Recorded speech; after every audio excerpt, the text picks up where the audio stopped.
Bonsoir messieurs, bonsoir le chat, bonsoir tout le monde, j'espère que vous allez bien ce soir.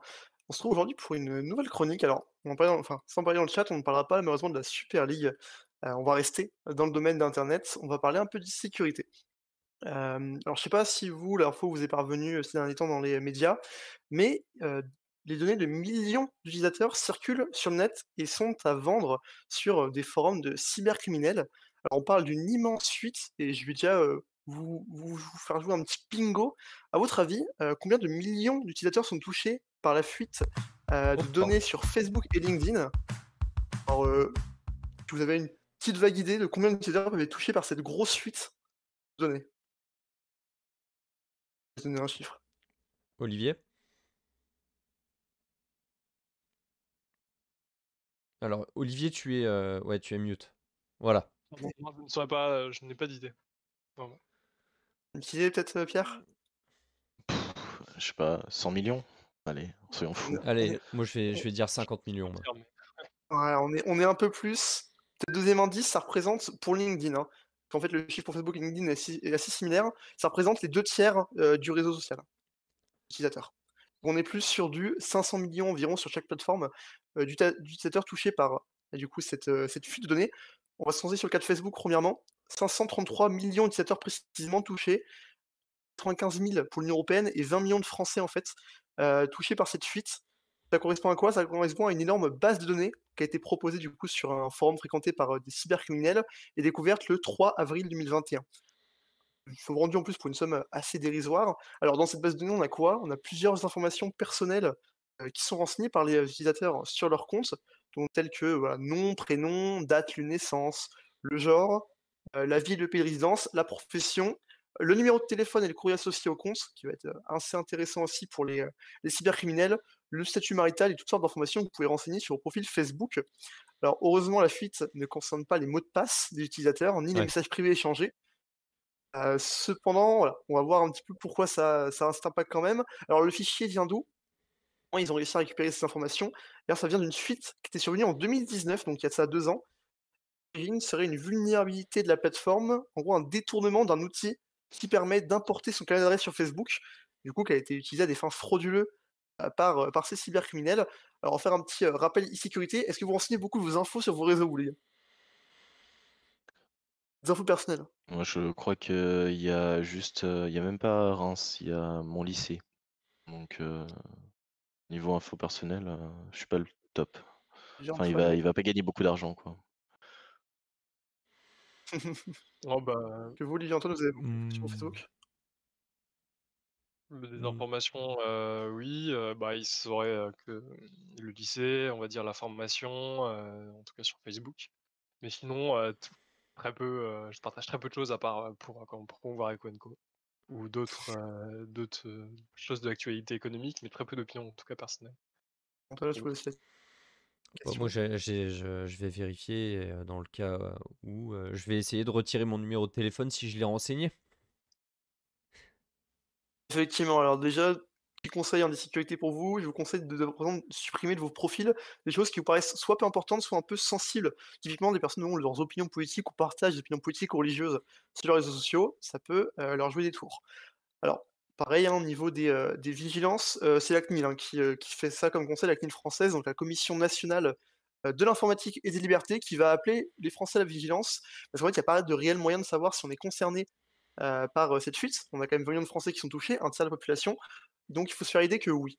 Et le premier conseil serait de changer son mot de passe, sur ces réseaux sociaux, notamment sur Facebook, parce qu'en fait, même si, cette, base de données ne contient pas vos mots de passe, fort heureusement, beaucoup de monde a un mot de passe qui n'est pas considéré comme très sécurisé et qui contient des infos qui sont disponibles, en fait, sur eux. Ah oui, sur le mot Typiquement, de les gens passe. ont dans leur mot de passe, leur nom de famille, le prénom de leur chat, leur date de naissance, des choses comme ça. Le premier conseil, c'est d'avoir un mot de passe qui soit sécurisé et qui ne contienne aucune information personnelle ou compréhensible, et qui ne puisse pas être reproduit aussi par une machine. Alors aussi le second conseil, ce serait d'avertir et d'accompagner les personnes de votre entourage qui maîtrisent malheureusement peu l'usage des réseaux. On pense par exemple aux personnes soit très jeunes, soit plus âgées, qui ont une faible connaissance des réseaux et d'une grande vigilance à faire au niveau des arnaques, des tentatives d'hameçonnage, via les adresses mail et le numéro de téléphone. Mmh. L'objectif, hein, des personnes qui ont ces données, ce sera de vous arnaquer en fait, en vous envoyant des liens frauduleux, via mail ou sur des différents appels. Alors je suis pas le seul à remarquer ça moi dans mon entourage et je sais pas si vous aussi, et ça fait quelques semaines que je reçois plus d'appels, de numéros inconnus et je sais pas si c'est votre cas aussi les gars? Alors moi, numéro non, mais j'ai reçu plusieurs messages de personnes qui avaient vu des vidéos volées de moi et qui m'invitaient à cliquer sur un lien pour les vérifier. Alors, je n'ai pas cliqué le lien, j'ai signalé le compte comme ayant été volé, arnaqué. Mais voilà, faites attention, ne cliquez pas sur le lien. Voilà. Personnellement, rien du tout. J'ai eu de la chance. OK, bon ça va Je du crois coup. que j'ai eu un appel une fois, comme ça mais mon téléphone l'a signalé, en mode spam. Il m'a dit que c'était un spam, donc j'ai pas décroché. Je me suis dit que j'allais lui faire confiance, même si c'est un téléphone, voilà.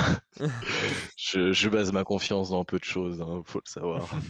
Vous avez un petit peu de chance, mais j'ai quand même beaucoup d'appels en ce moment, et ouais, les mails aussi, ça s'enchaîne et cetera, donc voilà, ne pas cliquer sur des choses frauduleuses, ne pas rappeler Oui, des numéros de ouais. téléphone, que vous ne connaissez pas. Dans le chat, on nous parle, d'un site justement pour savoir si vos mailings et vos numéros sont, dans la base de données grosso modo.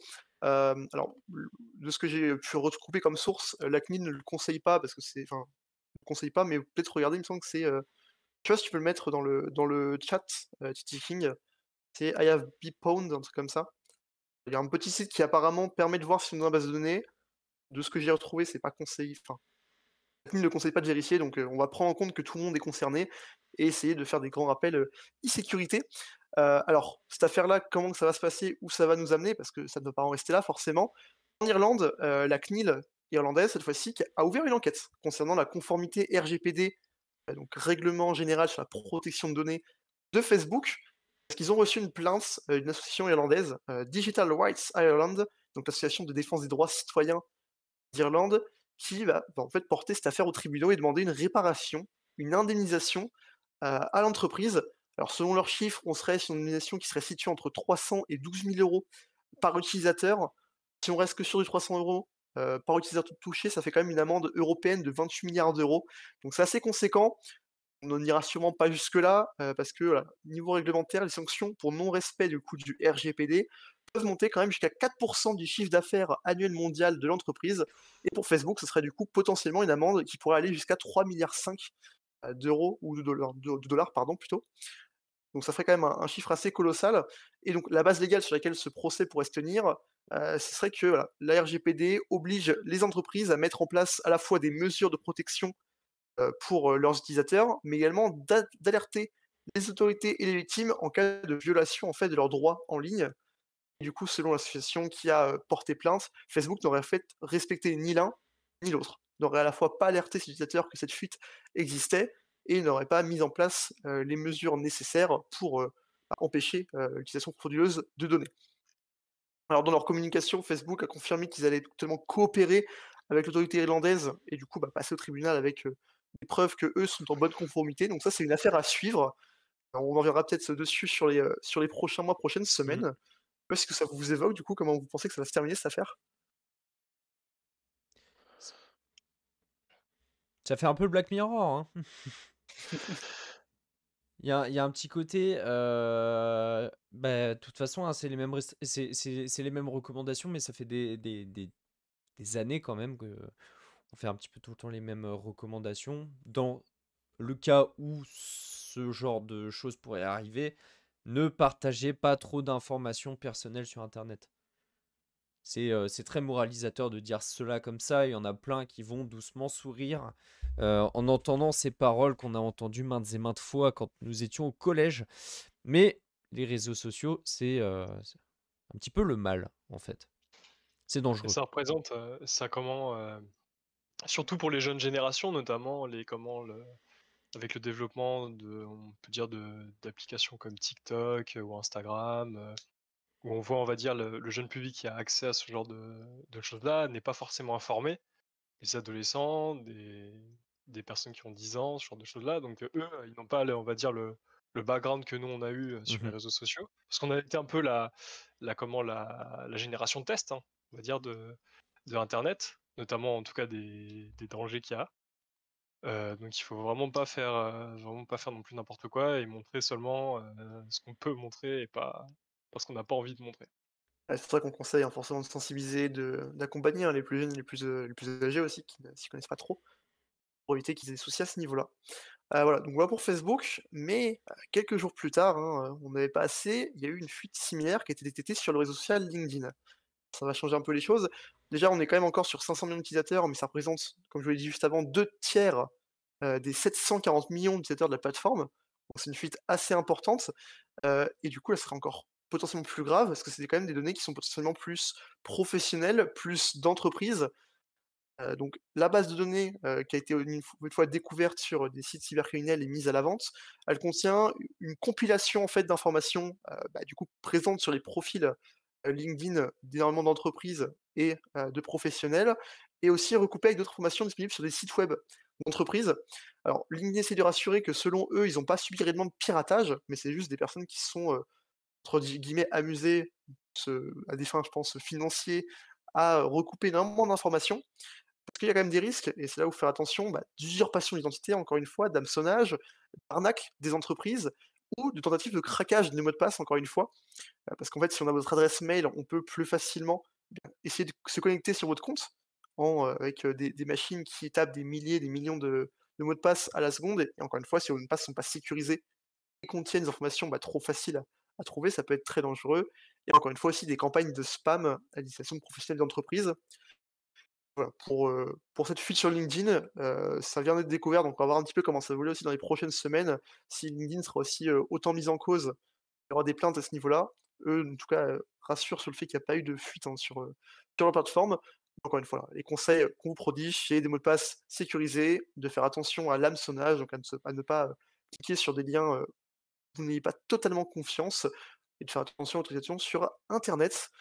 Voilà, si vous avez des questions sur cette, dernière chronique, les gars, Et aussi petite fluide. d'essayer de pas utiliser le même mot de passe partout.